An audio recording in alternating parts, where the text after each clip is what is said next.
नमस्कार दोस्तों, मेरा नाम डॉक्टर सौमिल मांडलिया है और मैं अहमदाबाद, गुजरात में एक रीढ़ की हड्डी के विशेषज्ञ के तौर पर प्रैक्टिस कर रहा हूँ।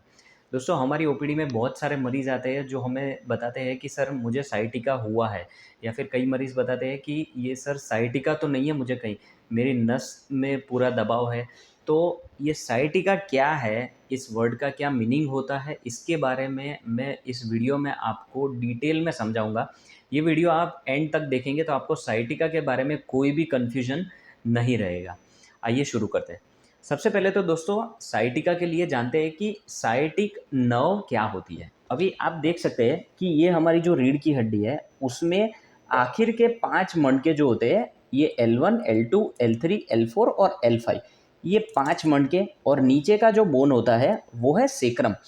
इन सब में से जो भी नसें निकलती है, जैसे ये आपको पीले कलर की ये जो नस दिख रही है, ये सब मिलके एक बड़ा सा एक गुच्छा बनाती है, जो एक डाली जैसा आप समझ लीजिए ऐसा बनाती है, और उसे साइटिक नर्व कहते हैं।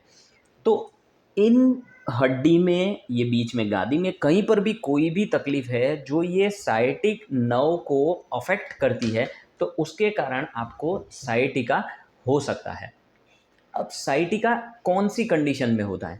दोस्तों आप देख सकते हैं कि ये एक राइट साइड, लेफ्ट साइड, ऐसे हर जगह हमारे शरीर में दोनों पार्ट के लिए अलग-अलग नसें निकलती हैं। अब साइटिका जो है, ये हर दो हड्डी के बीच में एक गादी आई हुई होती है जिसे डिस्क कहते हैं। अगर ये कभी स्लिप डिस्क हो गया तो आपको साइटिका हो सकता है। दूसरा, ये जो हड्डी है, 2 हड्डी के बीच में एक छोटा जॉइंट होता है जिसे फैसेट जॉइंट कहते हैं। अगर फैसेट जॉइंट आपका डिजेनरेट हो गया है, वो घिस गया है, उसके आजू-बाजू में नया बोन बन गया है, तो उसके कारण भी ये नस दब सकती है। बहुत ही रेयरली कभी कैंसर हुआ या फिर हड्डी में इन्फेक्शन हो गया, तो भी पस के कारण ये नस के ऊपर दबाव आ सकता है और आपको साइटिका की तकलीफ हो सकती है। अब साइटिका के लिए अब साइटिका में कौन से सिम्पटम्स होते हैं? दोस्तों, हर मरीज़ में अलग-अलग सिम्पटम्स हो सकते हैं। साइटिका में सबसे कॉमन सिम्पटम ये है कि आपको ये जो कूल्हे का जो पोर्शन होता है, अगर कभी भी नस दबती है, तो कूल्हे के पोर्शन से लेके अंगूठे तक, उँगलियों तक पूरा नस के ऊपर दर्द बन सकता है। अब इसके साथ-साथ कई मरीज़ में ऐसी दिक्कत होती है कि किसी को ऐसे चींटी काट रही है ऐसी फीलिंग आती है, किसी को एकदम करंट जैसी फीलिंग आती है, कई मरीज़ को कोई छुरी से मार रहा हो ऐसी फीलिंग कई मरीज़ को ऐसा स्टैबिंग पेन होता है, किसी-किसी को शूटिंग पेन हो सकता है। तो ये साइटिका जो है, इसमें ट्रीटमेंट क्या की जाती है?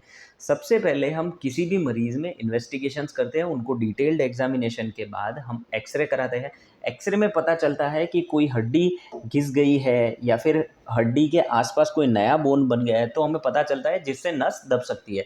एक्स-रे में कभी भी डिस्क नहीं दिखती है। कई मरीज़ को ये बताया जाता है एक्स-रे पर से ही कि आपके जो 2 मणकों के बीच में जो गादी आई हो रही होती है या डिस्क है, उसमें सूजन है या सोजिश है। दोस्तों, एक्स-रे में कभी भी ये डिस्क दिखती नहीं है। स्लिप डिस्क हो गई है तो उसका पता सिर्फ एमआरआई से चल सकता है।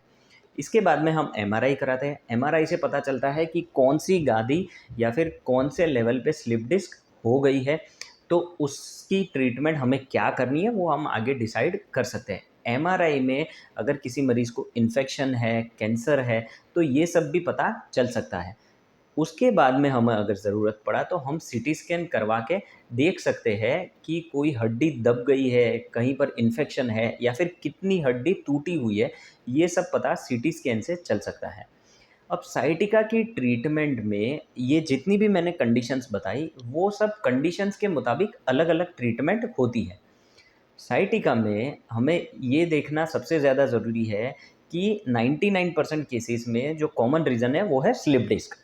और अगर स्लिप डिस्क हुआ है तो सबसे अच्छी बात ये है कि 95 से 98% जितने मरीज़ में सिर्फ दवाई, थोड़े दिनों का आराम, उसके बाद में फिज़ियोथेरेपी या मैक्सिमम कमर में जो एक इंजेक्शन दिया जाता है, इनसे ही आराम मिल जाता है और यही ट्रीटमेंट काफ़ी है। कोई 1 या 2% मरीज़ ही ऐसे होते हैं कि जिनको ऑपरेशन की ज़रूरत कभी पड़ सकती है। तो दोस्तों मैं मानता हूँ कि मैंने इस पूरे वीडियो में आपको साइटिका के बारे में अच्छी जानकारी दी हुई है। आपको अगर ऐसी कोई भी दिक्कत है तो आप नीचे दिए गए नंबर पर हमें आपकी रिपोर्ट भेज सकते हैं।